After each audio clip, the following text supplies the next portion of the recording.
Top. Top Hill, baby. What's good? What's Gucci? Top Hill episode 006. Number 6. Episode 6. Making moves, man. Wow. We up 6, episode 6. It seems like we done like 10 of them already. Yeah, it does feel like it's time. Nah, but that's good. Like, we're starting to get used to it now. Like, It's part of the. feel like a routine. professional yet? No. Motherfucker. We top hill, man. We top class. Supposed to feel like you on top of it all. My cup's gonna go down real fast, quickly tonight, guys. I'm not gonna tell you why, but it has something to do with this guy. Oh Lord, what did I do? I ain't do nothing. Lord have mercy. That's gonna be for the behind the scenes. I'm not gonna expose you right now. Anyway, Top Hill episode 6. How was your week, sir? My week was great. I had a weekend off from my job, so that's always great. Yeah. I only have weekends off like once a month, so I take advantage of my weekends off. So I got some productive stuff done, got some family time stuff done, and some other stuff done. So it's just great feeling to get stuff done Okay. on your time off. So what about you, bro? Another week, another dollar. So let's just get right into the show, guys. Dang, that's it, bro? I can't think of anything, man. But what I can think about is what happened this week. We lost somebody very special to our community. Everybody knows this man's voice. Everybody's heard this man before. The legendary granddad, the legendary Pops, John Witherspoon. John Witherspoon was the voice and actor for Granddad on the Boondocks. Mm-hmm. I just found that out. I didn't know that. What? Yeah, I really didn't know that. Wow. The whole time, like, I did not know. Rest in peace. Yeah, R.I.P. John Witherspoon. Also, obviously you've seen him in Friday. You've seen him in the Williams Brothers. Yes. And, he gave us laughs for... There's been a lot of classic decades. black movies, like, if you Classics. think about it. Yeah. Definitely the grandfather to us all. I Yeah. feel like. I really feel... I mean, that one hurt a little bit, too, just because there was some new stuff that was coming out. There's a reboot of the Boondocks coming out, and he's the one that actually announced it. Last Friday, the movie is supposed to be coming out. He's supposed to be in that, too. So, I don't know how those...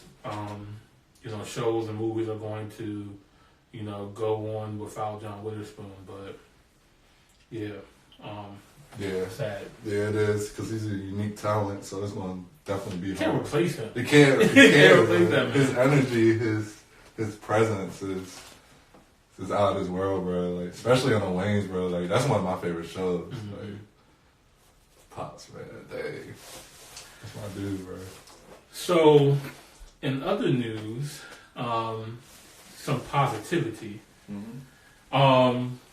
Shout out to the Washington Nationals for just winning the World Series in 2019. We get some applause for the hometown, representing DC, Maryland, and Virginia. That's lit, man. Yeah, we've been winning lately. Not just the Nationals, but The Caps. The Caps won the Stanley Cup in 2018. The NBA team. The Washington Mystics. Yeah, the Washington Mystics. So DC is lit. And all it took was the Redskins to sacrifice their whole entire season. Shout out to the Washington Redskins for sacrificing themselves so the rest of the DC sports franchise can I'm not a flourish. Redskins fan. I mean, That's sad. you can get a I'm a Wizards fan, though. You're a Wizards fan? Yeah, Wizards and Sixers. Okay. Oh, we picking and choosing. That's a pretty close conference to be, Yeah. Well, I got a reason. Like, I actually been to Philly. I actually was from there, and I actually lived there. So with the Sixers, like, yeah, I've been there. I've been to a couple of games, but I've been to more Wizards games. So I feel like they have a special place in my heart. So that's why I'm. I respect that. It's not like you're a Dallas Cowboy fan and you Yeah, never been to the state. I'm not one of those people. Like, yeah, by the way, they're playing tonight too. I hope they lose. So, yeah, oh, I think the Cowboys are playing the Giants tonight. that would be tough if they. I think they are. Anyway, F the Cowboys. I already saw some followers. Yeah, that's cool. we only want real ones in this joint. So, we need all the followers we can, man. Top Hill The Cowboys. albums. This week we didn't really have any special albums that dropped. Nothing that was really noticeable. Yeah, it's been a slow week with, as far as albums. There's been a lot of music that came out. I would say that. There's been some honorable mentions. I would say like some really dope R&B music has came out. This girl named Umi dropped an EP with 4 tracks in it. I thought was really lit. And just the guy R dropped an album. Really, it was to me really dope music. He was the guy that did the song "Frustrated." I'm not about to sit up here and sing for you guys because. Real quick, which one was the better album to you? The better album? That you think people should check out first? I feel like you guys should check out both. Umi gives me like a real soulful SZA, Ari Lennox kind of vibe. Okay. And she's bilingual too, so you get some influence in other language. Her music is really soulful in that way. Arlen Mar gives me like, I don't know, like an older, like early 2000s R&B kind of vibe. You know, like it's a nice listen. You know what I mean? But that's like a full project with like 10 plus songs. Umi's just an EP with 4 songs. And any songs that stand out you think that's gonna like maybe blow up or hit the radio or people gonna be talking about? I don't know. I'm still sitting on them. Okay. For real. So, they're both decent listens though. If you guys love R&B music, I would go check them out. But last week, Jesus is King.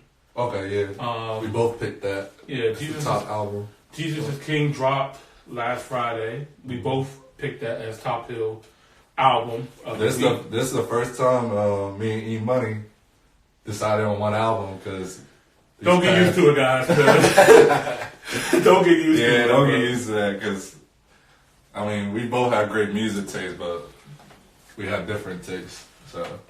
But we can never go wrong with Ye. Yeah, you can't. I mean, Kanye is a musical genius when it comes to music. I love him, hate him. You don't have to like his political views. You don't have to like the way he lives his life or none of that stuff. But when it comes down to straight music, you can't deny that man's talent in ear. So, top album of the year. Shut the fuck up. Or that's too early. Too early? No, it would not. No, I'm not, no.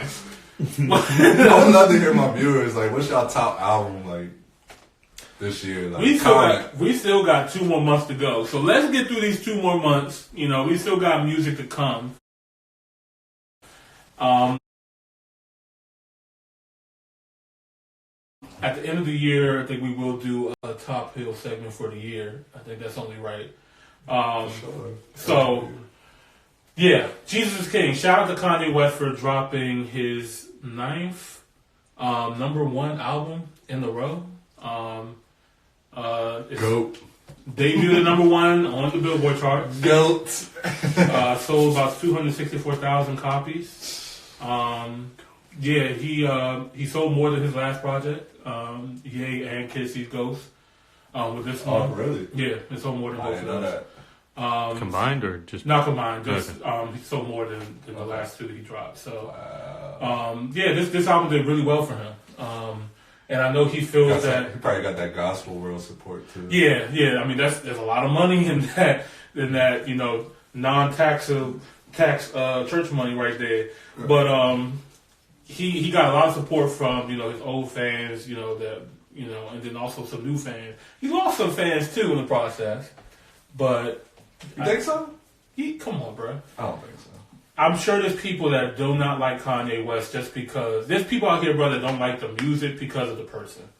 You know what I mean? Okay, that's been happening. Okay, I see what you're saying. But that's been happening. But the last year or two, like, Kanye really turned left. Right. You know what I mean? So there's been people. I mean, he made people break down and cry and stuff like that because people believed in this man, in his music, and in his beliefs. Before he was a real dominant figure, like pushing black agenda. Right. You know what I mean? And then for him to go from being, hey, George Bush don't care about black people, and talk about his dad being a Black Panther, his mom, being the citizens and stuff like that, to go into I will vote for Trump.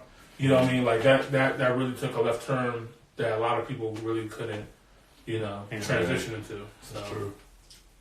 But regardless of all that, he really has felt that this album and his new faith in Christianity has brought his new wealth and his new clarity.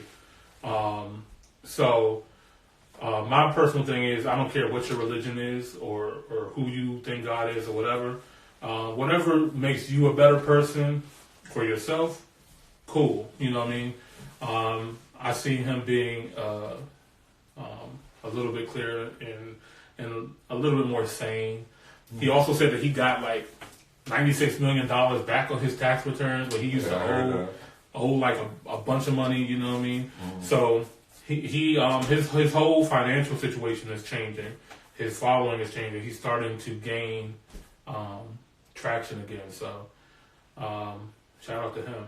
But do you have anything to add about Jesus is King? Only thing is, I listened to it yesterday, and I went back to that one of my favorite tracks on there with clips on it. Yeah. What was the track again? Use This Gospel. Use This Gospel, and I listened to it like a couple of times actually, and I just like how now I'm starting to realize like it was like a conversation between Pusha T and Malice. I don't know if you recognize. Okay. And it took me a while to like pick that up. I was just like, oh, this is really, really good. And then of course Kenny G with the sax. I cannot get over that. Like, legend. And then I seen it live on he went on live on IG or whatever, on Team Kanye Daily, and I seen the performance and stuff. But they had Kenny G play the sax. Amazing. So yeah, if y'all haven't listened to it, definitely check it out. Like, might be my top album of the year. It might. I don't see anything topping this. What's up and coming? What's up and coming? Like, does somebody have something? It's been slow this year. If you think about it, like album wise, just really think about it. Okay, Kendrick hasn't dropped. Cole hasn't dropped. Okay. Yeah, so like, ain't no really good artist that's out there. Drake then? He dropped. Scorpion? No, that was last year, wasn't it? Scorpion was this year. Look it up. Yeah, look it up. I could have sworn that was last You could be right though.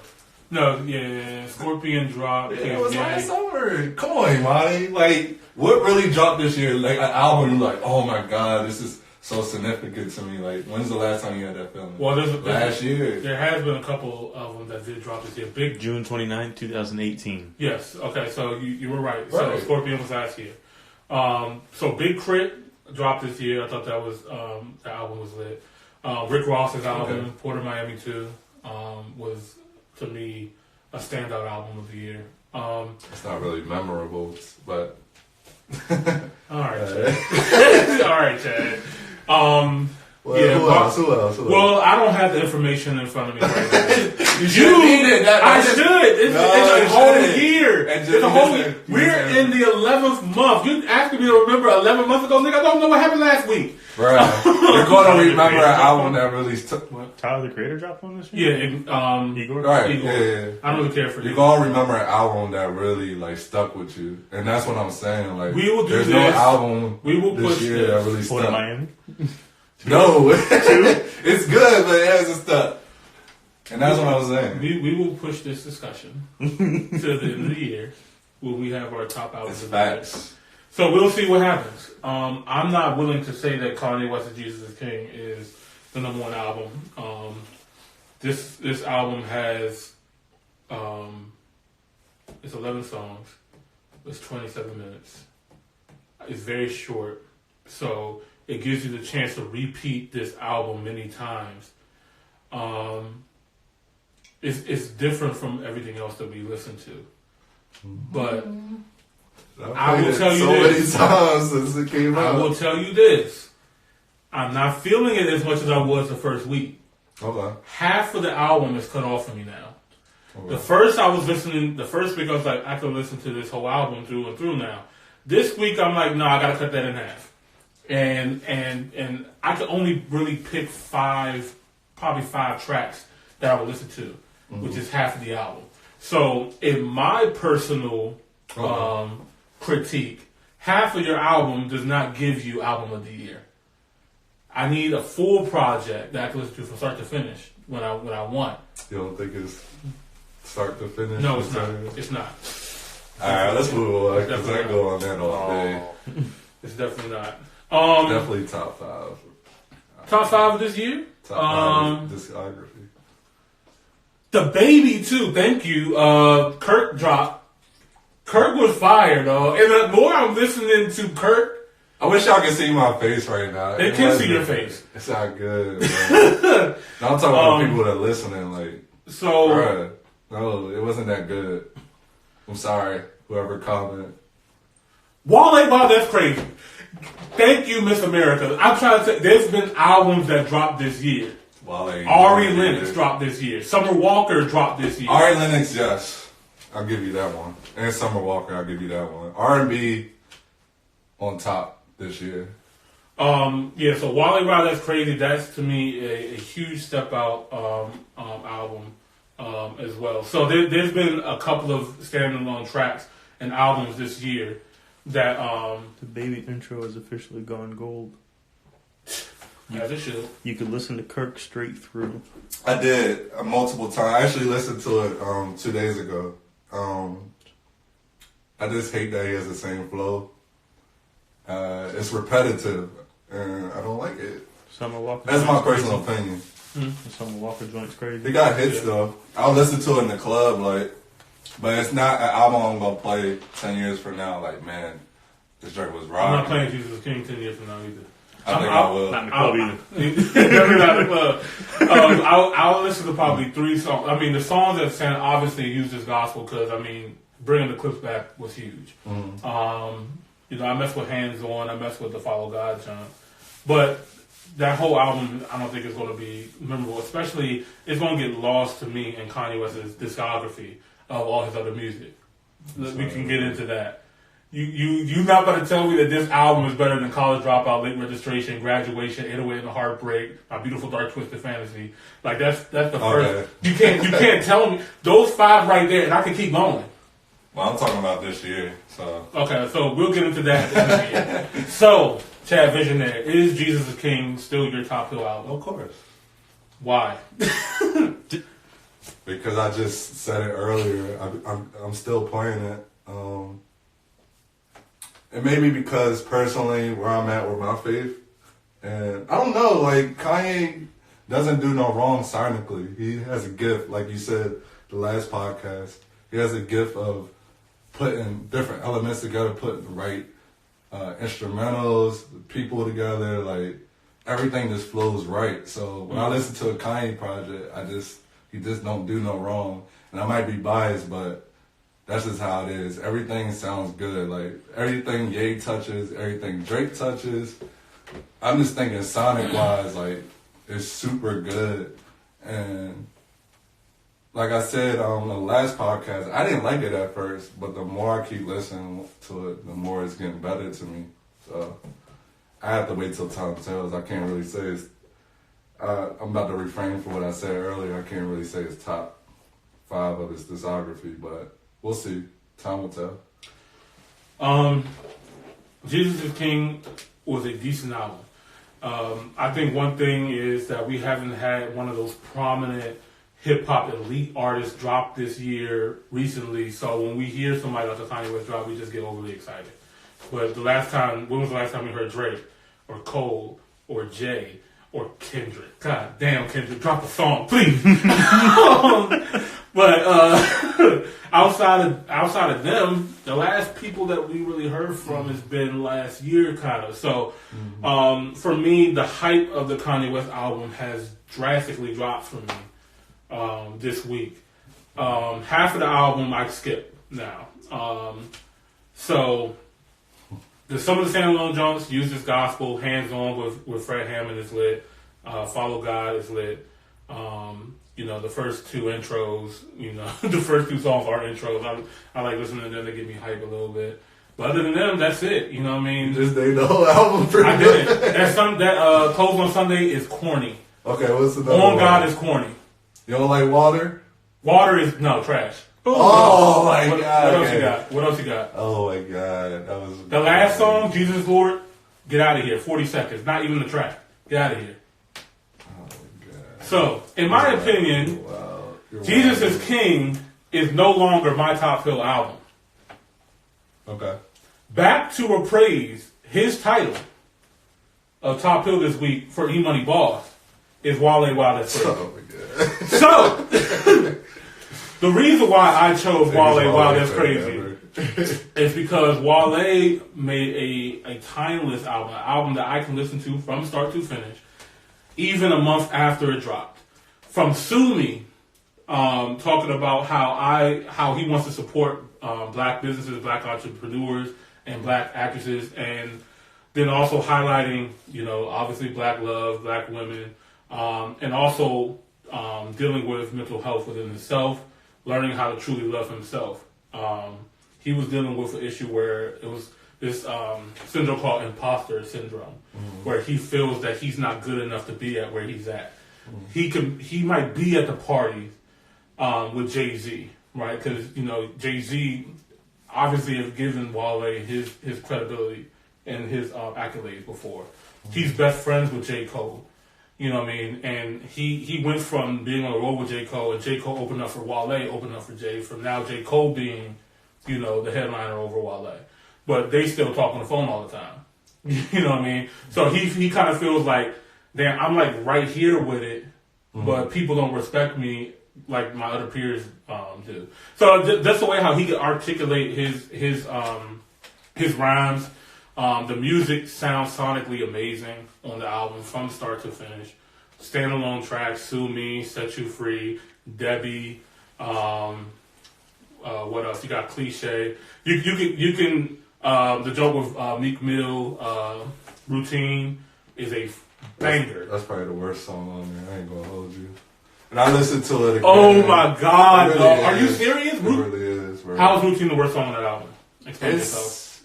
It's the same. It's a track that I could hear 5 years ago if Meek would have put it on his album or Wale would have put it on like Ambition. It's not something that's fresh, and that's always what gets me when I listen to an album. I want to listen to something fresh, and Routine is just something he could have literally like threw this on a mixtape. This is something I feel like they whipped up in like 30 minutes or so in the studio. Like they was just like, let's just put it on the album. Like, it's not that good, bro. I'm trying to tell you, bro. It's not that good. You can try to tell me, bro. I know what my ears. And it's a reason why it's not a single. Like, now the first song could definitely be a single. I definitely see. You already got a bunch of singles. Great. I mean, okay, just to name some singles, Pole Dancer with Meg Thee Stallion. Okay, that was already a single, but go ahead. Yeah, that's what we're talking about. We're talking about On Chill with Jeremiah. We talk about BGM. Black Girl Magic. Miss America said Black Girl Magic. Yeah, Black Girl Magic. I'm talking about singles that, because he tweeted, I think a couple of weeks ago, was potentially going to be his next single. And I remember you saying Routine, and Routine was just like, nah. After I listened to it, I was just like, nah, that's not it, bro. For him, I think it perfectly fits the next single, just because it gives you a little bit of diversity. He gives you a lot. I mean, Pole Dancer was a single. You got Black Bonnie with Jacquees was a single. You had the On Chill with Jeremiah that went gold. And also the number one on the urban hip hop charts. You also got Black Girl Magic. That's 4 right there. Mm-hmm. You know what I mean? And those are all very credible music. But anyway, Wale's album is incredible. I mean, for everybody's giving him his flowers now, which is dope. Even LeBron James was bumping to his music. It's definitely better than his last one that he put out with the Blue Moon. I remember that one. It's definitely better than that one. Shine, yeah, it's definitely better than Shine. I'll give him that. All right, so not his best project though, But let's move along. So that's mine. Wow, That's Crazy, Wale. Chad got Jesus is King by Kanye West for Top Hill. If you guys agree or disagree, comment, let us know. If you can think of another album that's hotter than those two right now. Top shit? Yeah, let's do top shit right now. Top singles? Top singles. What was what came out? I don't even remember. So Anyway. let's start from the bottom up. Okay. Division featuring Future. Okay. I'll call it Fusion. See? No Cry. I liked it. I like it too, man. It has that OVO sound. If anybody follows, OVO music, there's a couple of them I listen to. Party Next Door, Party Magic Jordan. Yeah, this is dude. He sound like Michael Jackson. I think he's The Weeknd. No, he's No. incredible. Damn man, I don't remember his name. I don't know, but I think Drake got something going good as far as the underground. Party Next Door, and Roy Woods. that's what I'm talking about. Roy Woods. Yeah. Yeah, he sound like Michael Jackson. But anyway, Party Next Door and Division is the two I think that could come out and go mainstream. I mean, Party Next Door already came out mainstream, but he needs to pretty much put a foot back in to the mainstream.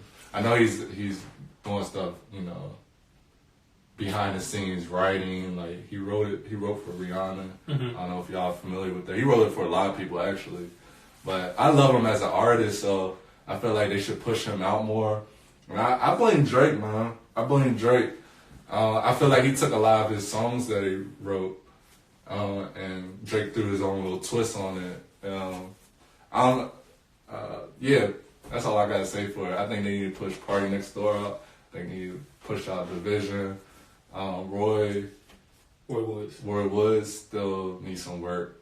Listen to his projects, but I love the OVO sound. Music. I love everything. It's so dope, man. Like I have a whole playlist dedicated to just Toronto-based artists and the OVO sound. Right. And it's something about their sound, man, that's just sonically pleasing, especially in this season, the fall and the wintertime. Their music, even though it may not be mainstream in the U.S., they're internationally known. You know what I mean? And it's for the streets. That's what I like about it. Streets be playing it. They do. Who streets? I mean, the circle that I run into, because I still go out sometimes in the night scene, and they play a lot of OVO music, and I think more so. I appreciate underground music. So yeah, I love underground music, but I feel like internationally, like they're more known like London. You know what I mean? Like I can see that. And in the streets out there, I could definitely see that. You know what I mean? But Baka Not Nice too. Baka Not Nice is fire. Oh yeah, I mess with him too. he went on OVO. Yeah. Oh, that's crazy. Yeah, Baka Not Nice, bro. So Skepta? No, Skepta's not OVO, Okay. but they're like Yeah, close. they're intertwined. Yeah. Okay.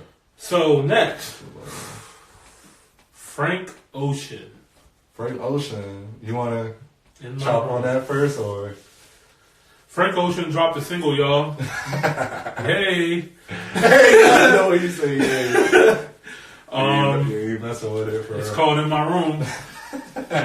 It sounds like everything else you ever heard. I don't know about that, man. Nigga. Alright, I will give you this. I didn't really like it per se for Why? my taste. Why? I don't know, but I would say this. It's definitely something different that I heard. Like this is I ain't never heard a song like this the way he orchestrated. It's and the last one too. I think it was called DHL. Sounds the same exact. DHL sound like In My Room. No, it really doesn't. That's not what I got. When I listened to it, it definitely sounded different. Okay. I don't get the direction he's going towards, but I do appreciate the creativity of it. I feel like it's creative. I never heard of the way he orchestrated the sound. I think people should definitely listen to it. I heard mixed reviews. Mm-hmm. People loved it. People hated it. It was like, what the heck is Frank Ocean doing? Like, this sounds crazy. But I would say this.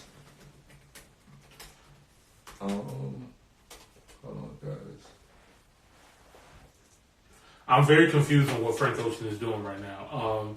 His sound is completely different than what you previously heard. This is not Channel Orange. This is not Blondie. This is not Nostalgia. And that's what I appreciate about it. Yeah, but it is everything else you hear right now. It's like that trap R&B sound that you hear every day. Look, bruh, In My Room is a trap R&B song. Like, it's something that just blends in with whatever else is being played right now. I don't agree with that. Play it. It's definitely different. And I like the cover art. I like the little figures that he have in the bottom. I don't know if y'all ever, if y'all see the cover art that he has for these singles, he has different figures. I think it looks like different camera poses. And I think it's a hint towards, because it's 12 of them, and I think it's hints to 12 singles he gonna, or 12, I should say 12 songs that's going to be on the album. Mm-hmm. So that's something, I think that was pretty creative. That's something to look forward to if you're a Frank Ocean fan. I don't like it. I thought it was alright. I'm not going to sit here and lie and say I really liked it, but I think it was alright. I think I'll definitely give it another listen just because it is Frank Ocean. I felt like it was different. I never heard anything like it, so that's my view on it. Alright, now let's talk about what y'all really want to hear. What's that? Young Thug, featuring Gunna, featuring Travis Scott.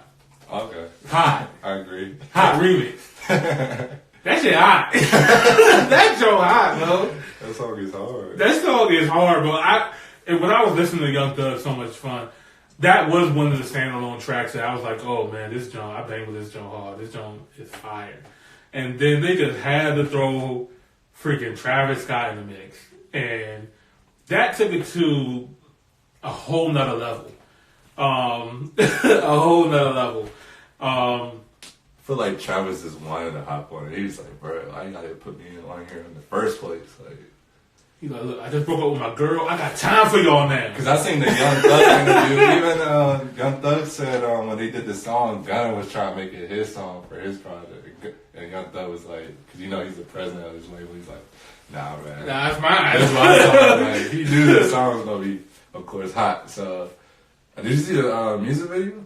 I did watch the music video. I liked it. I thought it was tough from the beginning. I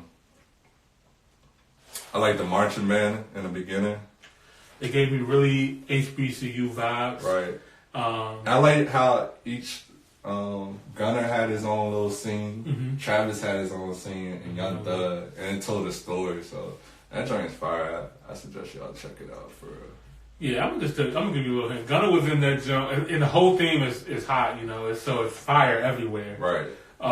You know, Gunna is just in the crib just writing, and then just a tent on fire, and then the house on fire because his lyrics are just on fire, and the song is fire. So the house turned on fire. So then they gotta call Young Thug, and he on a fire truck, and he just on fire, and then. I think the best part was Gunna was sitting on the desk writing the lyrics, yeah. and literally his pen was on fire. Yeah. Like, I'm writing this heat right now. That video was fire, though. I messed with it. And then I think the best part, I take that back. The best part was Travis was literally on fire, like his whole body. That joint was tight, and he was, of course, in front of the marching band, so that just make it more cinematic. So it's hard to me.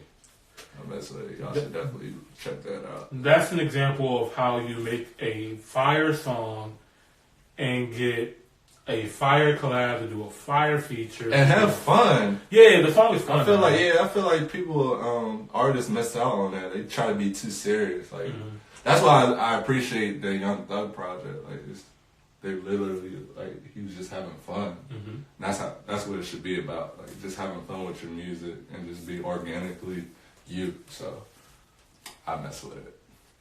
I mean with it too. Any more? I mean, that's really it. That's it. There was a lot more, but they're probably not worth mentioning for real. There's one more. Okay. Miguel. He dropped okay, I ain't listened to that. It was okay. It It was okay. You should never mind this. It's always Miguel. He got this song out. Go listen to it. I made some Miguel hard. Since we're talking about him, I seen him live. Y'all ever been to, what's it called? Broccoli City Music Festival that they have in DC? Oh, he got the shirt. I feel so dumb. He got the shirt on. Shout out to Broccoli City. Fuck with us. Sponsor the pod. I was trying to remember y'all the exact name, but I got it right. Disrespectful. I knew the name. You see, obviously. They got the shirt. But anyway, I seen him at Broccoli City Festival, and he's an amazing performer. Like, that's what made me fall in love with his music. I listened to his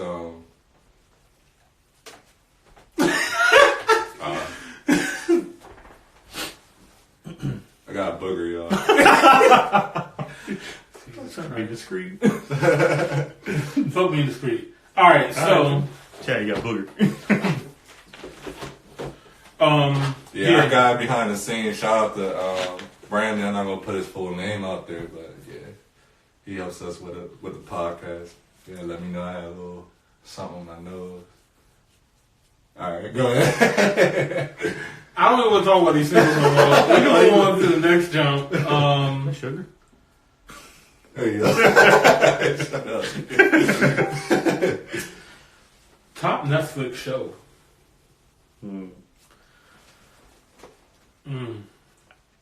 I don't have Okay, any, so we're talking shows that it could be any show, like shows that would already air on like Fox, or just strictly exclusive to Netflix. Good point. If it made it on Netflix, we're talking about that. And no, I lied.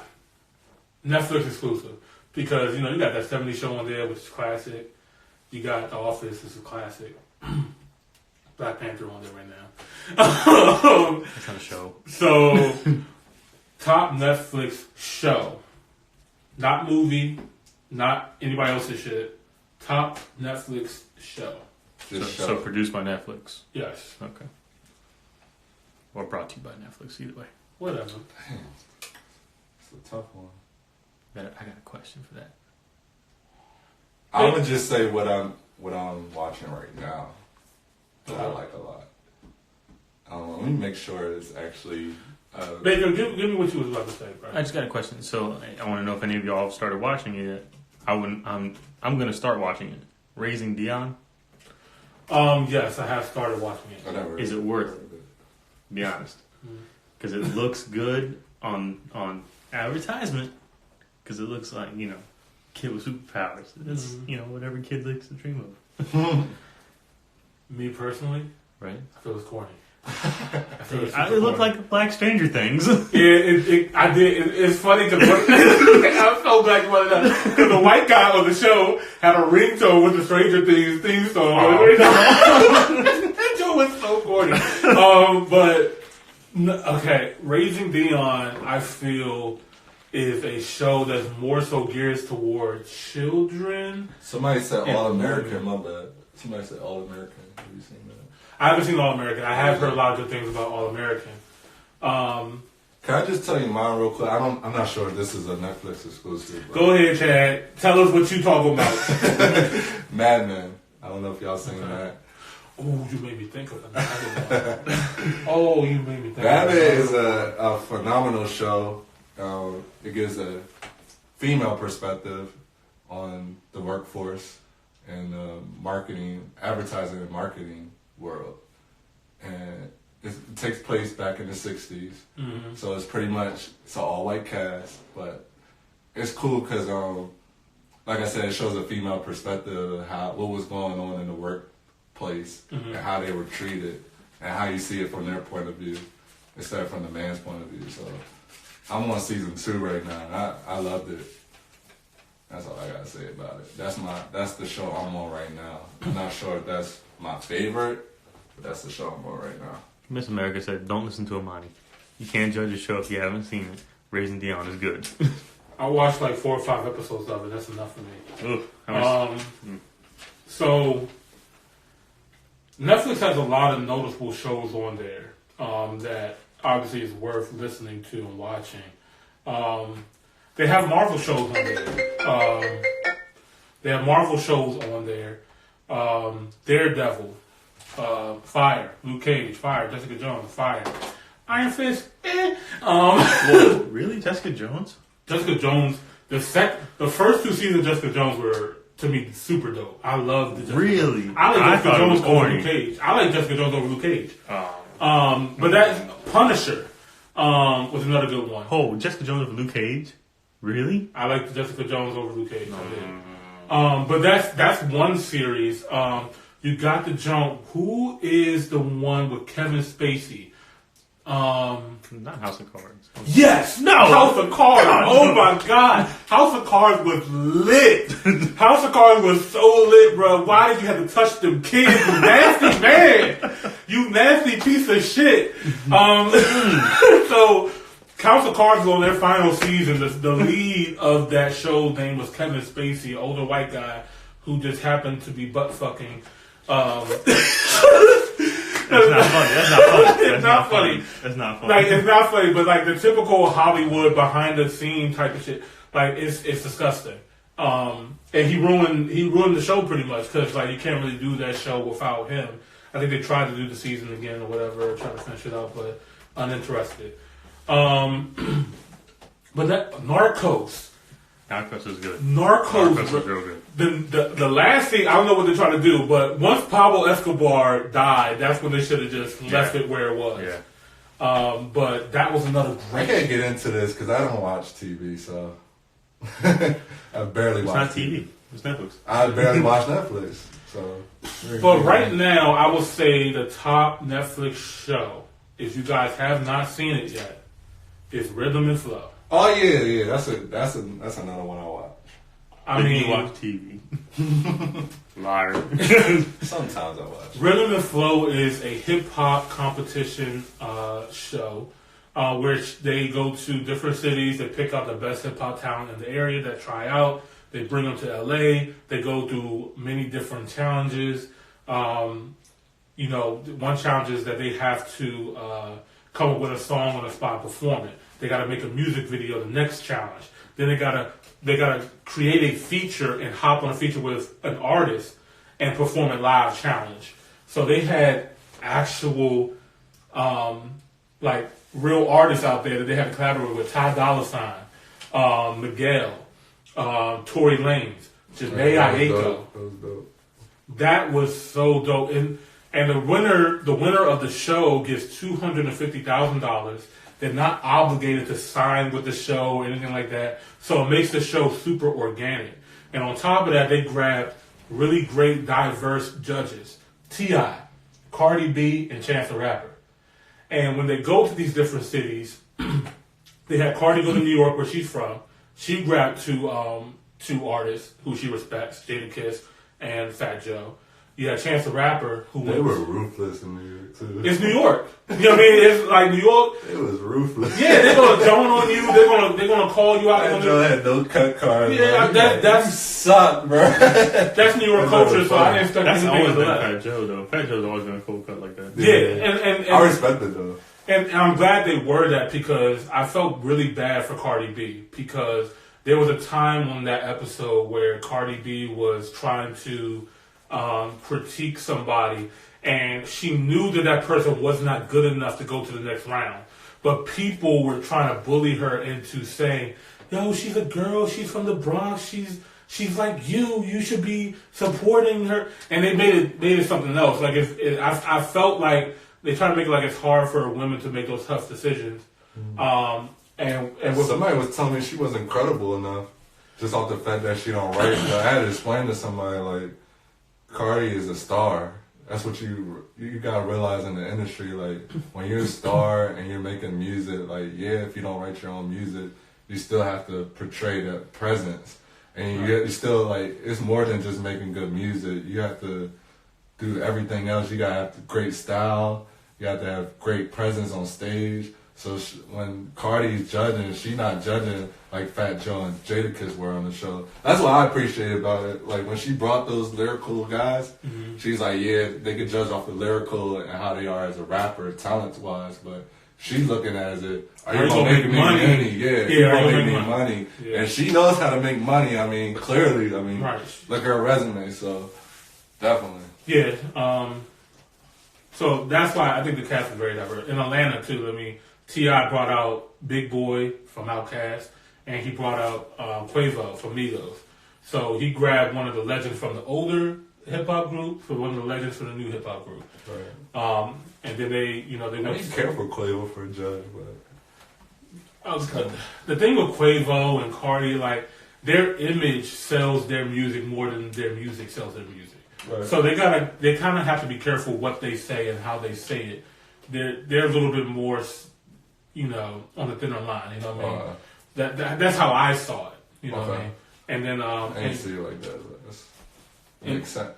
And Chance the Rapper, he's from Chicago, but he decided to grab Lupe Fiasco, amazing choice, and he grabbed Royce the 5'9". Even though he's from Detroit, it's still that Midwest area. And he switched on the final audition. He didn't have Lupe. He had, who else did he have? Oh, Twister. Yeah, Twister. He had Lupe in the first audition. Right. Yeah. They brought a lot of people out. So the show was really organic.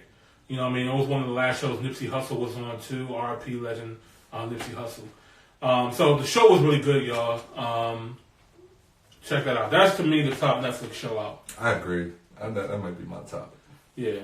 I loved it. Let's go ahead and cut our break because the next segment is gonna get lit, y'all. So it's something what y'all been waiting for. This- for real. We might be fighting in this. I'm not even gonna hold you. Like this joke right here is Because gonna I'm right. That's all I gotta say. No. And y'all gonna see why I'm right. And I don't like to be that know-it-all, but it's just He's beating it right now. But anyway, bringing in fact. part 1 of episode 006 Top Hill. We appreciate you guys for checking this out. The first half. We'll be right back with the second half, y'all. Close it out for us, B.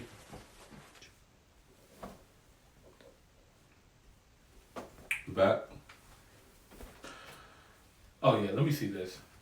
Let me just grab this real quick. Okay, let's tell them what we about to get into first. Welcome back. Top. Yeah. Part 2, episode 6. We live? We are live. We live, baby. We live.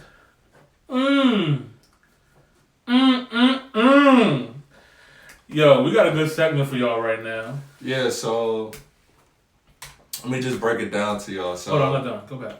Oh, you What? got that both? Okay. what makes this podcast unique is we like to compare top albums. And this week has been like kind of slow with albums. Usually we critique the latest albums that, had dropped and we talk about it. But this week nothing has really dropped. So me and E-Money came up with this idea of if there's nothing to really talk about as far as albums, then we're gonna go back to the past and talk about classic albums. And recently, me and him been arguing. It was random day. I'm gonna just give y'all the rundown. So it was a random day. We met up, and we met up with my cousin as well at my house, and we was just talking music. And I don't know how we got a subject to talk about Lil Wayne. Yeah. But we was talking about Lil Wayne, and I was out of nowhere. I was just like, man, Carter 2 is the best album in his discography that he put out. And E-Money, and my cousin disagreed. He said, Don't tell him what I said. Tell him what you said. And then I'm going to tell him what I said. Carter 2 is the best Carter album that he put out.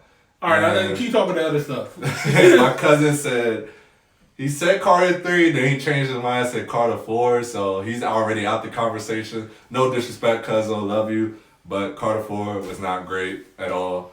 Carter 3 is definitely worth mentioning. I would say it's definitely worth mentioning in the conversation, but it's not better than Carter 2, and that's all I gotta say about it. No, okay, so let me tell y'all something. So basically what we're going to do is we're going to have a little conversation debate here. between the Carter 2 and the Carter 3. And like Chad said, I believe that the Carter 3 is Lil Wayne's best Carter album. And, 4 million people agree with me. So, I doubt it. this is, 4 million people bought the Carter 3, which made it go 4 times platinum. Okay.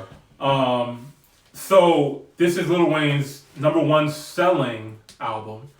Okay. This is Lil Wayne's number 1 most played album. This is Lil Wayne's most number 1 played singles, songs, you name it. And I can remember when this album dropped. When 2008 happened, and Lil Wayne dropped this Carter 3, and he put his baby's picture in this album. Cause we like, what the heck is going on? The songs, the legendary classic songs that came out of this album, you guys obviously have heard. There's not a single person that's probably listening to this live has not heard these songs.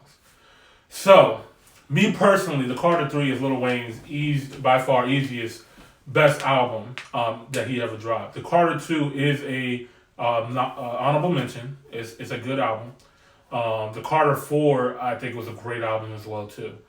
The other Carter 5, that was, we got that 7 years too late. And the first Carter was, But another reason why I brought it up, because this is the 20th anniversary of Lil Wayne's first album, The Block Is Hot. So it's hard to believe that Lil Wayne's been in the game for 20 years. That's amazing. It's wild, bro. A lot of rappers can't say they've been in the game for 20 years and still be relevant. So that's very impressive. Very impressive. And let's not make no mistake. The Lil Wayne is one of the greatest rappers to ever touch a microphone. He's one of the greats. I feel like he is a honorable mention. I feel like he's top 5. When you listen to his discography, and when you listen to his mixtapes, when you listen to his features, and you listen to how he rhymes, there's not a lot of people could do what this man did. It's definitely, Are you saying top 5 of all definitely time? should be top. Yes. Yeah, definitely Top 5 should of be all in the time. top. Easy. Definitely should be in the top. I agree with that. Easy. Easy, yeah. Easy. I'm trying to think of other people. I mean, the only other people I can think of is Jay. For sure. That's easy too. Yeah. But yeah, Chad, if you will so gladly give the people why the Carter 2 for you is Lil Wayne's best. I'm gonna break it down to y'all. As far as numbers, yes, Carter 3 is the best. As its discography, we're talking about numbers. Good show, guys. It's like, no. Let me put it this way. When I critique albums, and this is for my real hip hop enthusiasts, this is for my real music enthusiasts, because we know when we hear a good project, we hear a good song, we hear it and we know it's going to develop over time. So when I listened to Carter 2, I told him the story, to him, my cousin.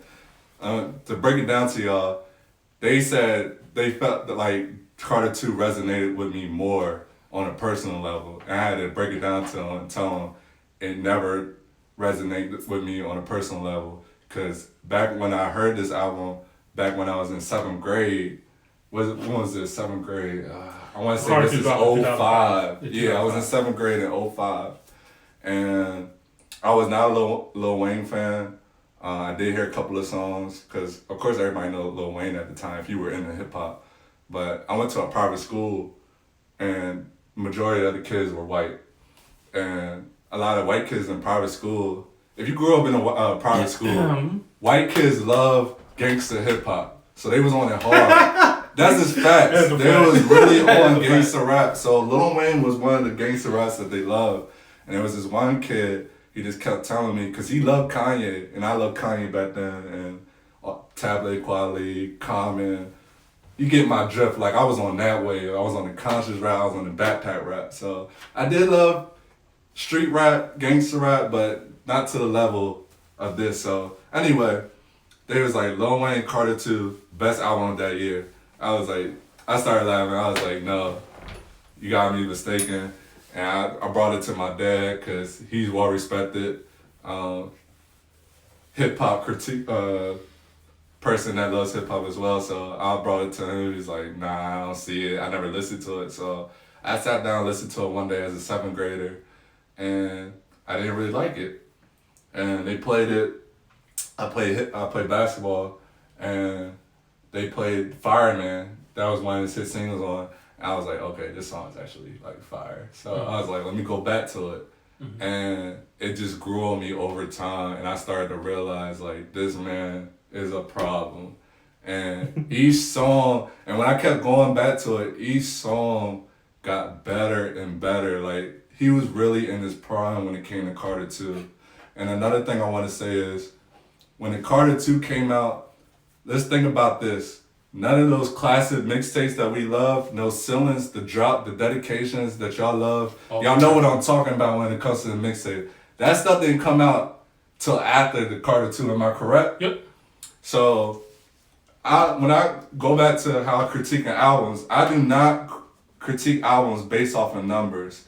I'm coming from a music lover, and I'm talking to you guys right now who are music lovers. And if you go back and listen to Carter 2, each song from front to back is better than Carter 3. Blast. And that's this point Blasphemy. blank. Because when I actually went back to Carter 3 today just to make sure I was tripping. You are. And there's a couple of songs, and I can name them right now on Carter 3. Comfortable wasn't that good. Lollipop is never gonna stand the test of time. That was this kids pop type song. Pussy Monster was the straight garbage. A lot of these songs is not memorable. Now he does have some memorable songs. Lollipop though? Lollipop is not that great, bro. It's not. It's one of those. It's one of those though. pop songs. That's another thing. I might be biased towards this, but I hate a pop album. Like I like an album that's strictly is organically you, and that's another thing that Carter 2 brings to the table. And if you line track from track, Three-Peat was a freaking amazing song. The intro, but if you compare Three-Peat to the first song of Carter 2, The Mob, the 6-minute track doesn't compare. Who got 6 minutes? Not us. Pretty much murdered that track. So you got on Carter 2, let me remind y'all, and let me talk to the people that forgot about Carter 2, because we were young. People that's my age, I'm 27 years old. The people that forgot about the Carter 2, we were young. And I'm talking to the new kids. If the kids that are listening to this right now, please go back to Carter 2. Do not be biased. Don't be like, Carter 3. You hear about Carter 3 all the time. They talk about it. Every time they do a Lil Wayne anniversary or his birthday, they talk about Carter 3. But Carter 2 is that album. If you're a Lil Wayne fan, you'll know Carter 2 is the best album. So let me look at the track list right now. We got The Mob is number 1, Flying, Money on My Mind, Fireman, More Fire, Grown Man, I'm just gonna skip through it. Hustler Music, Shooter, like, come on, man, like, it's no... That's it. That's, no! 15 other songs on the album. Number 7, Best Rapper Alive. That was when people weren't even saying they was the best rapper alive. Mm-hmm. He put a stamp on that too. Bruh, Carter 2 was pretty much the ingredient for Carter 3. Carter 2 is the best album. I don't care if it's best Carter. It's not. It's his best Carter. Don't throw numbers. Please don't throw numbers in there. Let me know when you. Well, you should numbers. listen. You should listen. That doesn't say you're not going to listen, but from what Chad is saying, the Carter 2 is the best album, and he thinks that the track list of the Carter 2 is better than the track list of the Carter 3. So let me tell you guys what the track list is. For the Carter 2, The Mob, fire intro. Flying, you don't remember it, I don't either. Money on My Mind, great song. Fireman, great song. Mo Fire, great song. Best Rapper Alive, great song. Lock and Loaded, don't remember it, you don't either. Oh No, I don't remember that either. Oh No, Grown Man, you don't remember that either. Another skit, Hit 'Em Up, you don't remember that. The Carter 2 song, I don't remember that. Hustler Music, great song. Receipt, you don't remember that. Shooter, great song. Wheezy Baby, don't remember that. I'm a D-Boy, don't remember that. Feel Me, I don't remember that. Get Over, I don't remember that. Fly Out, I don't remember that. Bring It Back, I don't remember that. Get Off the Court. Here's the thing. No, No, I did not interrupt you when you were talking. No, fuck that. No, fuck that. I did not interrupt you when you was talking. No, I'm not going to listen because you talk. I did not say anything. I'm going to talk now. So that's the Carter 2 track. You didn't listen to a word I said. I listened to you. No, I did not say anything. You didn't. Did I say? Go ahead. You didn't listen. Moderator, did I say anything while he was speaking? They're going to see. Okay, so let me say the track list of the Carter 3. 3P, fire. Mr. Carter featuring Jay-Z, fire. A Millie, classic. Get Money with T-Pain, fire. Comfortable, classic. Dr. Carter, lyrically amazing. Phone Home, I'll give you that one. Tie My Hands with Robin Thicke, the dedication to New Orleans from Hurricane Katrina, classic. Mrs. Officer, classic. Let the Beat Build, classic. Shoot Me Down, classic. Lollipop, Hate It or Love It, classic.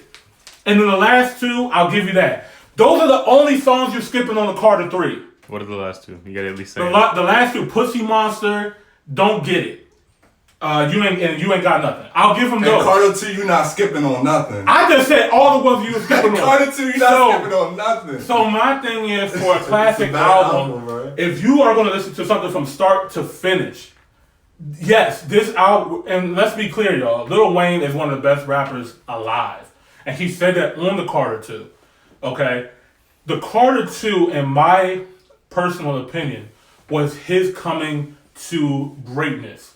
Okay? The Carter 2 is like, okay, I'm telling you guys I'm the best rapper alive, and this is why. Right. Right here. Right. Now, the Carter 3 took it to another level. He capitalized on the Carter 2. Then he had all the mixtapes that came. And then he capitalized, which not a lot of people know how to do. He capitalized on his success. He didn't hit the ceiling. He broke through it. And he said, you know what? The Carter 2 is for the streets. Let me give you something for the world to listen to and like. The Carter 3 is a world-renowned classic album. The Carter 2 is for the streets. And I think that's one thing that we can agree for. If you just want great lyrical bars and a generic-ass beat, because he was hungry. The Carter 2, Lil Wayne was hungry. And you can hear that in his lines. But when it comes to the full picture, the full story of an album, of the beats, the production, is not on the same level as the Carter 3. The Carter 3, he had the accolades and stuff to put him in a position to capitalize and give you the album that's sonically good that can stand the test of time. You can hear the Carter 3 in China, India, Japan, Brazil, and those other places. You can't play the Carter 2 over there. I mean, you can play some of those songs, but they know Lil Wayne for the Carter 3. And this is why I'm going to tell you about these numbers that you don't care about. Because it's the hits? No, because Lil Wayne did something that nobody else did at this time besides Outkast. He made gangster rap popular to a world level at that time. In 2008, you sell four times platinum. Lil Wayne, 4 times platinum. The nigga worked his ass off to get to where he was at. And the Carter 3 was just the pinnacle of his success. And after the Carter 3, then you can then distribute a Drake. You could then distribute a Nicki Minaj afterwards. Because right after the Carter 3 happened, that's when we got Drake and Nicki and the Young Money came. Because of the Carter 3 success. So that is my opinion on these two albums. The Carter 2 was the album for the streets. The Carter 3 is the album for the world. And that's my opinion. All right, I'm going to leave it with my last statement on this because this is where I'm coming from. Just like he said, Carter 2 was pretty much the ingredient to leading up to the Carter 3. And I feel like Carter 3 would have been what it was regardless of what songs came out because all the mixtapes that had dropped after Carter 2 leading up to Carter 3, he was going to sell those numbers anyway. People going to buy based off of the hype. It's the thing that's going on with Popeye's Chicken. People are hyped because they never had Popeye's Chicken. It's the same thing with Lil Wayne. People love hype. So my thing, again, going back to album critique and listening to a great album and for music lovers and taking the numbers out of it, Carter 2, if you really listen to it, if you listen to Carter 1, that's another great one. Carter 1 was another great album that y'all should definitely check out. But Carter 2, from front to back, every song, not just lyrics, and it's not generic beats. The Shooter still the song alone, Shooter, still stands. It still there's no generic beats on it. What are you talking about? What does Lock and Low sound like? Huh? What does Lock and Low sound like? I don't remember, but I know you don't remember. So that's my point exactly. You're trying to defend the Carter 2, saying that this is a classic album from start to finish. But there's songs I don't remember on Carter 3. So I know, but you just said that the Carter 2 is from start to finish. And let me just say one more thing. Everybody knows Jay-Z. Well, everybody that's a Jay-Z fan. Everybody knows Jay-Z's best album is Reasonable Doubt. Now, Reasonable Doubt when it came out was not something they was checking for. Am I correct? Mm-hmm. And now, what album stood the test of time? What do people always say? Like, even though that's not my favorite Jay-Z album, what do they say is his best album? Reasonable Doubt. And he doesn't have hit singles on Reasonable Doubt. And that's what I'm saying. When you listen to front and back, when you listen to Reasonable Doubt, you listen. It's a storytelling album. The production is amazing. The lyrical bars, the metaphors, everything is a complete cohesive album. Same thing with Carter 2. And Carter 3 is too pop for me. It's not going to stand the test of time. And I'm going to say it again, Lollipop doesn't stand the test of time. I'm not bumping Lollipop in my car. You're not. And y'all not bumping Lollipop in your car. Y'all not, but I know y'all agree with me on that. There's a kid in Brazil that is right now. And so that's the point. And that's the point. The Nobody's bumping Lollipop. I'm sorry. And by the way, nobody's bumping Lollipop. Speaking of Jay-Z, you can find Jay-Z on Mr. Carter on the Carter 3 if you would like to hear a Jay-Z verse. Yeah, great song. Yeah, classic song. Can I just say something real quick? It's gonna have to do with Lollipop. Lollipop is like the only song I've ever heard on Kids Bop that actually says the same lyrics that Lil Wayne said. And it throws me off that kids are singing it. It's a reason for that. Why? Okay, let's be real, y'all. Lil Wayne and Birdman came into this game to rap to do what? Make money. Make money. Okay. They named the label what? Cash Money and Young Money. Lil Wayne was smart enough at the time to realize, okay, 05, I took over the streets and did this, but I hit a plateau. What can I do to break this ceiling? Let me make music that's not only going to sell in the United States. Let me make music that the world will love to listen to. The Carter 3. I'm not knocking for him selling his soul, but Carter 2 is the best album, bro. It's not. You can't tell me what Lock and Low sound like. That's track 6. If I listen to it, I'm gonna sing it word for word. I gotta hear the beat first. I'm not that I get type like person. that too sometimes. The song's just different. Yeah, I gotta hear it. So. But I will say, this is my personal opinion. Just like he said, the Carter 3 wouldn't be here without the Carter 2. Of course, because 2 goes to 3, and 3 goes to 4. But you're saying, so like the first one was his step into the world kind of thing. Then the second one, okay, streets whatever. So the second one, like you said, he hit a plateau. He hit a top. Mm-hmm. He said, "What can I do to do more?" Right. That's when he was already on top. Right. So yes, I agree with you. I believe the Carter 3 has to me is just better. I'm not trying to be mean, Chad. Right. That's my thing. But can I ask you this? Did I ask everybody else? What's up? When's the last time you listened to Carter 2? When I was growing up. Thank you. I'll give you that opinion. That's my point. That's my point. That's my point. You don't want to go back and listen. I want everybody to listen to this. If you're a music lover, you love hip hop. This is a hip hop cast, right? You're gonna podcast, right? And we're talking to music. I feel like we made this podcast for the real hip hop lovers, for the real music lovers. So I encourage you, if you love hip hop, you love music. I encourage every kid that's listening right now and wants to be an artist. You have to go back in time. I've been doing that myself. I'm not an artist. I'm just a person that loves hip hop. Like, I talk to my dad. He's like, man, you gotta go check out this. You gotta go check out this. I'm not knocking that. I'm not gonna say, oh, well, I listened to this. I don't need to listen to that. I'm not. You gotta be open and willing to listen to the songs back in time. Like, that's what you gotta do. So what you're saying? We missed a lot growing up, knowing what we know today that we didn't know back then. Yeah, because to go back to the Carter 2, like, at that time, our age, this was an album that really wasn't checked for, if you think about it. Like, he was still coming up at that time. So when we listened to it, it was just like, all right, it's a Lil Wayne, he's coming up. No, it wasn't a favorite. Lil Wayne is a favorite after the mixtapes, and everybody was checking. I was checking for Carter 3. Everybody was a Lil Wayne fan at that point, 06, 07, 08. And you will go back and listen to the song and the album if it was that good. But it was good, Chad. Let me make this very clear. I don't want to say that I'm bashing the Carter 2 like it's not a good album. The Carter 2 is a great album. please listen to it. But a lot of people don't listen to it. Okay, and that's your problem. If you feel like the Carter 2 was too old for that, it came out in 05. That song was ahead of its time. That album could have dropped last year, and I would have been banging with it. The Carter 2 is a great album, but the Carter 3 is a better album. Point blank, period. All around, if you want a musical experience, the Carter 3 is going to give you that. I'm almost willing to say that Millie outsold the Carter 2 on its own. Oh yeah, I'm for almost sure. willing No, to I say. agree with that. So Millie is like that. So we're going to end it on that, y'all. Obviously, this is opinion based. You know what I mean? It's no right or wrong answer to this. You know, Chad feels it's the Carter 2, and he will always feel that way. I feel it's the Carter 3, and I'm always going to feel that way. But it's up to you guys. You know, comment, like, subscribe, all that jazz, and tell us what you guys think. Who has the best, the Carter album? And if you say the Carter 5, It's clearly the Carter 5. get out of here. And if you never listened to the Carter 2, don't even comment. That's just how I feel. Cause like if you have an opinion, and this is how I feel. Don't with speak on it. You don't know about it. It's with everything. Like I hate when people like if something come out in the news. Well, did you read about it? If you didn't read about it, don't comment on it. That's just how I feel. So if you want to say Carter 3 is the best and you never listened to Carter 2, please do not comment. Like you're just being biased.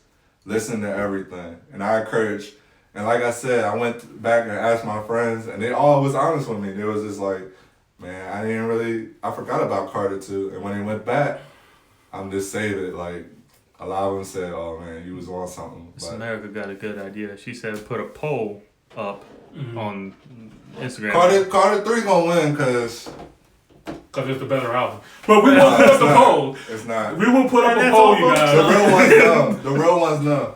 That's all I the real ones know that Carter 3 is the better album because of, you know, it's just better music all around. But we're going to put the poll up. You guys decide. Carter 2. The people, answering we can ask Joe Budden himself. I'll tweet him right now. He gonna say Carter 2. Okay, who the fuck is Joe Budden, dog? Like, Joe Budden is not the god of hip hop. Like, respect the ear. I'll ask Charlamagne. I'll ask DJ Envy. I'll ask. And guess what? They're all gonna give you different answers because they're all different people. Carter 2. They're all gonna give you different answers. You're gonna be butthurt when one of them say that it's gonna be the Carter 3. Like, that man don't know what he talking about. I'd be kind of surprised if they responded. Yeah, I would be too. But anyway, let's move on. We can talk about this all night. Rhonda said it's supposed to be a better album, though. Yes. Which one? Thank you. Which one, Rhonda? Thank no, you, which Rhonda. one, Rhonda? You got no. She didn't say which one yet. I don't know what she mean. Rhonda, which one do you mean? It's supposed to be a better album. Carter 3 was something that everybody was looking forward to. Joe J. Sorry if I said your name wrong. He supposed said to 3. Be a better album, but he it's said not. 3. Okay. Miss America said 3. B. Baker said 3. I don't know who that guy is. You. That's 3 for 3 right now. But, you know, Rhonda said 3. Sorry, Chad. 4 for 0 right now for the Carter 3. I mean, if you listen to the track list, the Carter 3, you can listen to those songs right now. Comfortable? How dare you say Comfortable was trash? How dare you? It was. Mr. Carter featuring Jay-Z. I don't have to explain myself. Everybody knows. But Everybody knows. Before y'all put that poll up, everyone that's listening right now, please at least take a listen to both albums before you answer. I agree. Give it the fair chance. I already did a poll and they said Carter 2 was on my profile. Pixar didn't happen. Anyway, so all right, y'all. That is our segment of Top of the Hill classic albums featuring Lil Wayne's The Carter 2 and The Carter 3. We got to move on to one of our popular segments, our favorite segments. I think it's personally one of my favorite segments. Top Black Businesses. Yes. The man that we want to talk about today, former comedian, television producer, philanthropist, founder, owner. He knows how to make it rain, literally. Shout out to the man, Byron Allen. And if you guys don't know, first time I ever discovered him. shout out to Miss America. I heard his name in the background before. You all will probably know this man by being the CEO and founder. Well, not the founder. Byron Allen now owns the Weather Channel. He is major, major. Like his net worth is over $400 billion. He has also founded the entertainment. I thought he was a billionaire. Well, I mean, his assets is over $1 billion. Okay, gotcha. Yeah, he don't get it. Like his assets, everything that he owns is well worth over $1 billion. His net worth is $400 million, but who really cares about that? And how accurate is that really? The man got money. The man got clout. You know what I mean? He's one of those people like you thought you had money, but this nigga really had money. This man, the breakfast club, because really wealthy. Charlamagne and DJ Envy was like, "How'd you get to the money? How'd you get to the money?" And because he bought the Weather Channel with $300 million, and they're like, "How did you come up with $300 million to buy the Weather Channel?" And he was like, "I mean, if you want to be honest, $300 million is just not that much money." And I'm like, I'm like, wait, that is a lot of money, sir, but. Yeah, he bought the Weather Channel with $300 million. It's now part of his entertainment studio company. And if you guys don't know what that is, it's basically all those Judge Judy shows and court shows and all that basic local TV show stuff that you see on TV. Like The Price is Right? I mean, some of those, he has some game shows too, that all fall under his umbrella. And his story is nothing short of remarkable. This man's journey was just completely insane. He was born to a 16-year-old black woman out of Detroit, Michigan. His family were all from the South, moved to the Midwest to work for the industrial area. His dad worked for the Ford Motor Company. And then when all that happened, when Martin Luther King died, the Detroit riots happened, and they ended up leaving Detroit, going to LA to stay there while things were getting too crazy. And his mom actually got a gig out there. Their story, what she did, and why her story is almost just as important as his. Single black mother, went to LA, went to NBC Studios, and asked them for a job. She went to school, got her master's degree. Oh, when? Afterwards? No, he said that's the first thing that she got. Okay. Yeah. That's what I remember from the interview. And then that's when she went to NBC. But go ahead. She went to NBC, asked them if they were hiring. They said no. She then asked, do they have internships? They said no. Then she asked the question that changed their whole entire life. Would you like to start one with me? And they said yes.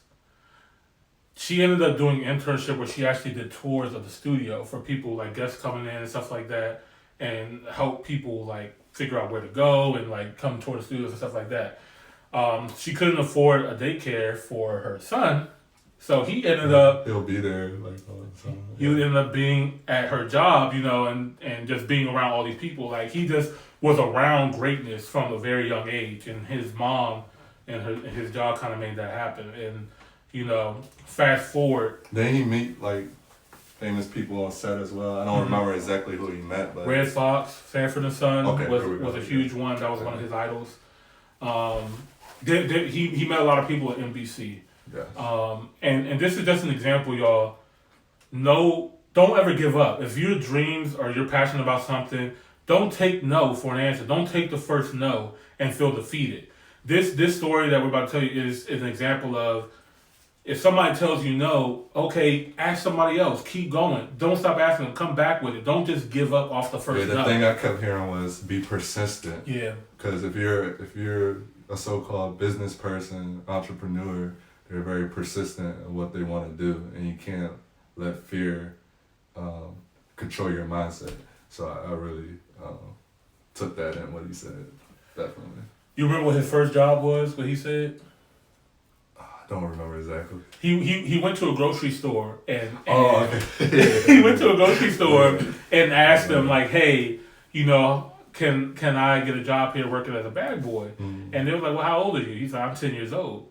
He's like, well, you got to be at least 16 years old to be a bag boy. He was like, well, how old is that person over there? He's like, he's 16. Well, Byron was like, well, I'm 10 years old and I know you don't put eggs on the bottom of the bag, so you should give me the job. Right. So you got to put that man on blast. Right. But, due to laws and stuff like that, they couldn't do it. So he walked outside the store and he saw a lady take a cart and put it in this little machine, and she got a little ticket out. And he asked her, he's like, what was that? She was like, oh yeah, if you take the cart and put it into this machine, if you get 100 of these little tickets, you get $1 worth of food for free or something like that. So his mom was like, oh really? So this man said from sun up to sundown, putting hundreds of carts into the machine to get tickets so he'll come home and be able to give food and money to his mom. Because his mom was struggling. He was like, one thing that he's not going to have his mom do is struggle for food. He's like, I got the food, Mom. Like, he's a hustler from the beginning. And you know, to go back to what Charlamagne and them were talking about, like, how did you get $300 million to buy the Weather Channel? How did you get there? And basically, we all want this magic answer, right? We all want this magic answer, like, what's the cheat code? What's this? How do we do it? But the answer is just work ethic and hustling. What he did was, when he got, I think he was like 14, 16 at this time, or something like that. He sat down at his dining room table. He had a show that he created. And he called all 1,300 TV stations from New York to California, called them every day from sun up to sundown, and asked them if they will take his show for free. Give them a free show, but he will take 7 minutes of the national commercials, and they will take 7 minutes of the local commercials. So like, you know, your local car dealership and stuff like that. And he will take like McDonald's commercials, stuff like that, and give them a free show. He was told no 50,000 times. Yeah. But he got like a couple of yeses or something like that. Yeah, when he I guess he met a guy and he went to the party. Yeah. Yeah, I remember that. I forgot the name of the gentleman that he met, but it was somebody that was well respected over all high. the channels and stuff that he was trying to get to. Right. So he pretty much put him on. He was like, he asked the kid, he was like, you know, your idea is brilliant. Like, you know, I see that you really want this and you're hustling and stuff like that. Who told you no?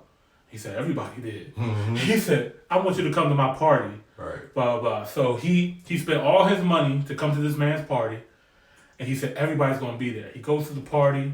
He's like, hey, my man Byron's here. You know, he's shouting like he's a little homie. You know what I mean? And he was like, hey, you. Did Byron call you? He said, yeah. He was like, listen, you take Byron's show, and I'll take this off of your play, blah, blah. And he said it when he announced him. He was like, this is the hardest working man in business. Right now. He actually put him on in front of everybody. Exactly. Just put him on blast. And that's basically, that's the secret sauce right there, guys. Like, work. Because he was persistent. Yeah. Very persistent. And this man went through some hard times, man. I mean, before that, he got his home was foreclosed 14 times. Yeah. 14 times his house was foreclosed. You know, his house, his phone was cut off. You know what I mean? There was a whole bunch of things that he had to go through. So don't ever think that like you're going through hard times right now and you're never gonna get through it. Just keep it up. Keep shooting your shot. Don't stop on what you believe in. You know what I mean? Surround yourself.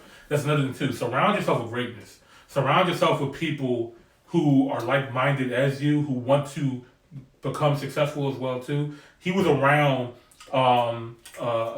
Jay Leno, who was homeless at the time. He was around David Letterman, who was living out of his car at the time. These prominent figures that we know in that time, they were homeless too. They were living in their car, trying to find a way to make it out too. And now they're these millionaires right now too. So surround yourself with people who want the same. Doesn't matter what their background is. So, that's my top black business and inspiration. Well, it's both of ours. Ours. Yeah. And just to piggyback off what Imani was saying, the thing I really got out of it was, after listening to this interview, education is really important. And I always knew it was important. And to be honest, I never thought I would go back to school. Like, it was in my mind, but I was just like, nah, maybe in the future, but it was just like I don't know for real. Mm-hmm. But to be honest, man, it's funny because Imani brought this interview to me a week ago, and I didn't really listen to it. He had kept reminding me. And today he was like, man, did you listen to it? Like, this is something we need to talk about. And when he gave me that final phone, I was like, let me listen to it. And man, like, he was right, because he kept, hyping it up. He's like, man, this is one of the best interviews I've seen on Breakfast Club. And when I watched it, I was just like, man, this really is like one of the best interviews I've seen, because I like interviews that I gain so much knowledge and wisdom from. And like I said, to go back to what I was saying, education was one of the things he was trying to push, because he's like, when you have education and you know certain things, it'll just elevate you to be in those rooms that you're not supposed to be in. That's what I took out of it, because he's like, you could be business minded and know everything financially stuff, but if you don't have the education or don't instill that in your kids, you're not gonna know what to do.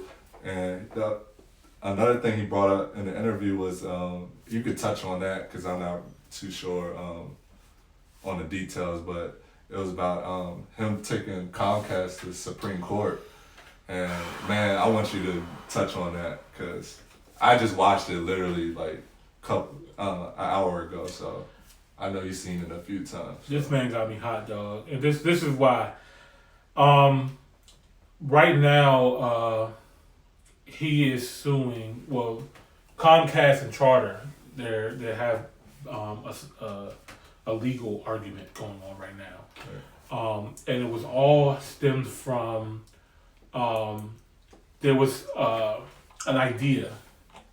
There was an idea. The HBCUs wanted to have their own network or their own show represented.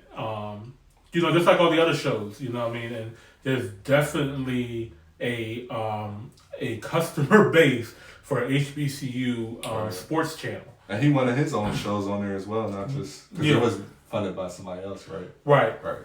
And they were and Comcast and Charlie were just like, nah, we're not gonna do it. Right. And and it all comes down to them trying to block access. They did not want, and I forgot the man that they mentioned, but they said we don't want this person. We don't want another terrorist. Not another terrorist. It was a person. It was like not Tyler Perry. It was another black respected black person. But basically, it was like they don't want to create another Bill Cosby or something like that. Right. You know what I mean? So they were like, we don't want to give them that much access. It's basically racist. Right. So it pretty much came down to that, and my man Byron Allen took him to court. And they won in the Ninth Supreme Court, and because of the 13th Amendment actually specifically says that that we are actually due rights to this specific access. And what Comcast is trying to say that you can't prove 100% that it was based off of race. Okay. But this is the loophole though. There's no way that you could prove 100% is off of race. You know what I mean? So. They're pretty much suing Comcast over that. I don't know all the major details about it either, but what I do know is that I'm mad because I got Comcast, dog, and now this man made me want to fucking switch to something else. But it's pretty bad. It's pretty bad, man. And also Comcast got rid of Stars. Man, what's your problem, Comcast? Like, we like power. They know they took away Stars because they know we like power. You know what I mean? But I like another thing he said, to go back to what I was talking about education and knowing what's going on in the world. I believe that after listening to him, and I hate to be one of those, this is true in this fact, but I hate to be one of those black people that think like everything's a racial thing. But after listening to this man talk and laying out the details that was going on with Comcast, if you really listen to it, I really want y'all to listen to this Please. Interview. It's no other reason. Like this man laid out. He has a plan. Everybody loves a business guy that has a plan. He has overall structure. He has the money. Right. He has the money. I mean, come on now. He has the money. Do I have to say that again? So money is not the issue. I really think that to go back to the HBCU thing being on a network or stuff, they really don't want to have that on there because it's just going to educate more of our people. Right. I'm gonna leave it on the last topic that I wanted to touch on. He's also good friends with Coretta Scott King. Right. He is planning to do a movie about why they killed Malcolm X. A lot of people are not educated on why Malcolm X was assassinated, and the exact reason why. The conversation that they had privately, he actually announced on the Breakfast Club, which I was surprised. Coretta Scott King said that they did not kill my Malcolm because of the I Have a Dream speech. Oh yeah, that was important. They killed my Malcolm because of the Other America speech that he made, which pretty much stated what. And I watched, and as soon as he talked about that, I listened to that speech, The Other America. Everybody needs to listen to that speech. You could the tone and the way that Martin Luther King was speaking was as if he knew he was about to die. You could just listen to it, and it was really emotional listening to it because he's trying to tell you like, in just the way that he can, it's like we have to get economic access. We are now free. We could drink out of the same water fountains, but hey, why are you still blocking us from getting loans? Why we still can't move into these neighborhoods? Why are you poisoning the ghettos? Why are you putting crack here? Why, you know what I mean? Like he's going into it and they're like, whoa, Martin. We thought we gave you enough. And he even was mentioning like when the people were marching with him on Selma, and even the white people that were assisting him, they were so outraged of how radical some of these racist white people were that they wanted to root for Martin and stuff like that, but they didn't realize what that actually meant when the civil rights came and integration started happening. And he was like, wow, they're actually separating us and segregating us more now than they were before. Like, how does that happen? How do you get the civil rights movement and come out of that and people are more segregated now? Yeah, Byron Allen said that's probably worse than being slaves, pretty much. There's two things that stood out. What Coretta Scott King said, you got to battle. Well, African Americans have to battle right now. 4 things: 1, the end of slavery; 2, end of Jim Crow; 3, achieve civil rights truly; and then 4, achieve economic inclusion. Right. We're battling economic inclusion right now. The 4th chapter. That's what we're battling. And right now, Byron Allen is making a movie based off the book Order to Kill. The United States government, Coretta Scott King took the United States government to court, sued the United States government for $100, because she doesn't care about the money. They have the money. She sued the United States government for $100 and won. The United States government was found guilty on the murder of Martin Luther King.